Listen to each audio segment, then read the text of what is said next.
Sebelum memulai video kali ini, izinkan saya memperkenalkan diri saya terlebih dahulu. Nama saya Hindatul Laili dari Prodi Ilmu Sejarah Fakultas Ilmu Sosial, NIM 038.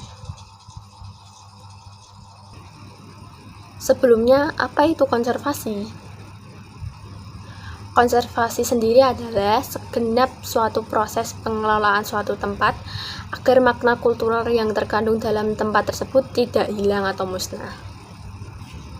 Manfaat lain yang bisa kita dapat dari konservasi adalah tempat tersebut dapat terpelihara dengan baik dan memberikan manfaat yang baik bagi warga sekitar. Konservasi sendiri juga didefinisikan sebagai pemeliharaan atau perawatan secara teratur guna mencegah terjadinya kerusakan atau pemusnahan dengan cara pengawetan. Tidak hanya soal alam, konservasi juga bisa berupa budaya, ekologi, atau sumber daya yang lainnya. Nah, untuk kali ini saya akan membahas tentang konservasi yang mencakup tentang alam, khususnya yang berada di sekitar daerah saya, yaitu Kota Semarang. Secara geografis, Kota Semarang dibagi menjadi dua, yaitu dataran tinggi dan dataran rendah. Akhir-akhir ini banyak sekali berita di televisi yang menampilkan tentang rob dan abrasi di Kota Semarang, khususnya yang berada di dataran rendah di daerah utara Kota Semarang. Berikut adalah contoh berita di televisi yang menayangkan tentang abrasi yang terjadi di Semarang bagian utara, sehingga menyulitkan warga yang hendak berziarah.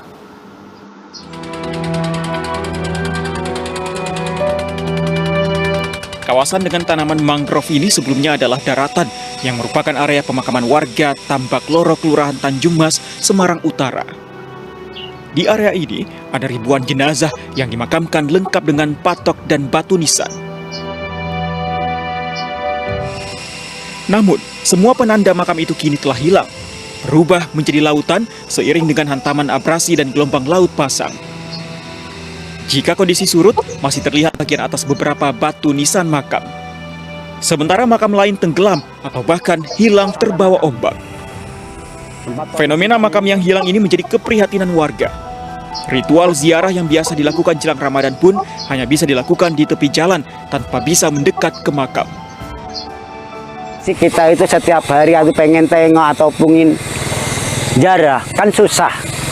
Apalagi yang tadinya yang berkata posisi dengan makam sebagai lautan begini, bagaimana kita bisa mendekat itu makam Kasim apa kayak itu kan namanya kita berdoa untuk dan penjarahan makam.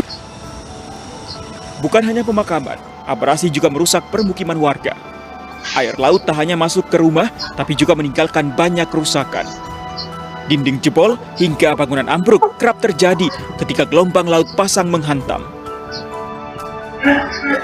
Kerusakan lingkungan di pesisir utara Laut Jawa ini cukup parah. Bahkan, Lembaga Ilmu Pengetahuan Indonesia LIPI menyebut perubahan iklim global menjadi ancaman serius bagi warga di kawasan pesisir, termasuk salah satunya adalah Kota Semarang. Nah, dari situlah kita ketahui bahwa ternyata banyak sekali ya akibat dari adanya bencana rob dan banjir ini. Lalu, adakah cara supaya kita bisa mengatasi masalah ini agar tidak terus terjadi di masa depan? Berikut ini adalah merupakan contoh tanaman mangrove. Mangrove adalah jenis tanaman dikotil yang hidup di habitat air payau dan air laut. Hutan mangrove adalah salah satu jenis hutan yang banyak ditemukan pada kawasan muara dengan struktur rawa atau padat. Mangrove menjadi salah satu solusi yang sangat penting untuk mengatasi berbagai jenis masalah.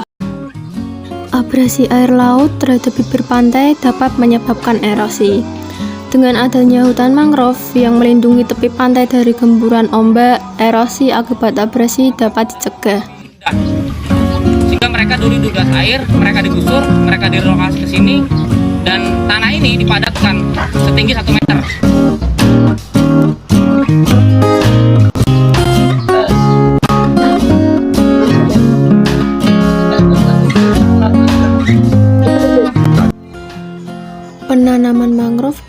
hal yang baru lagi bagi masyarakat daerah pesisir.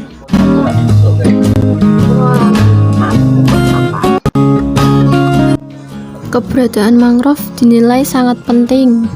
Selain dapat membendung abrasi, hutan mangrove juga berperan penting mencegah tanah dataran masuk ke dalam laut akibat gempuran ombak laut.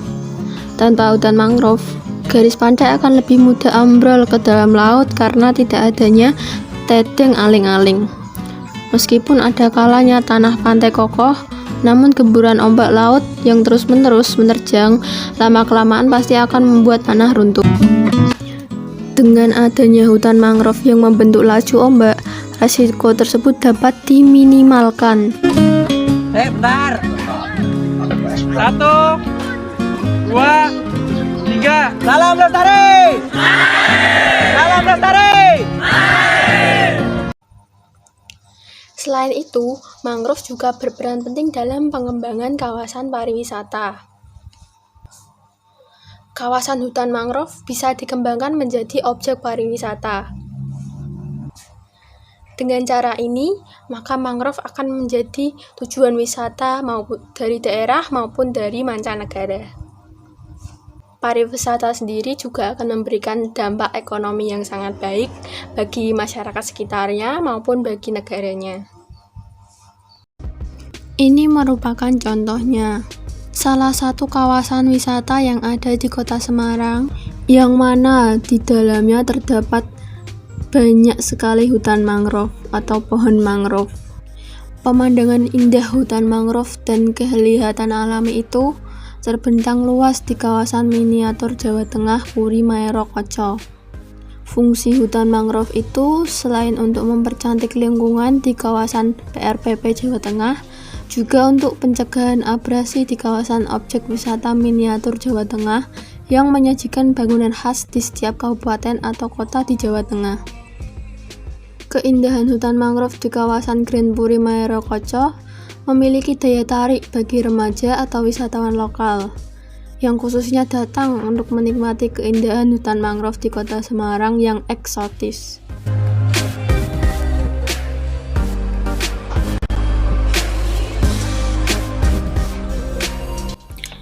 Menurut Direktur PT PRPP Jawa Tengah, Dr. Andes Titah Listio Rini MM, mengatakan jika setiap hari pengunjung yang berdatangan di kawasan hutan mangrove rata-rata mencapai sekitar 1.000 orang. Setiap bulan, pengunjung hutan mangrove Puri Maero Koco bisa mencapai 32.000 orang, sehingga rata-rata tiap hari ada 1.000 orang.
Tidak hanya masyarakat biasa, proses penanaman mangrove juga dilakukan oleh beberapa mahasiswa dari Udinus.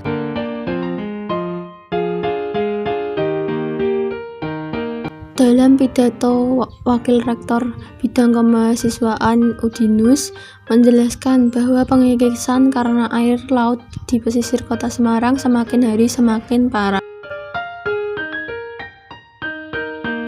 Dengan ini diharapkan dapat membantu memberikan bibit sekaligus membantu melakukan penanaman di daerah tersebut.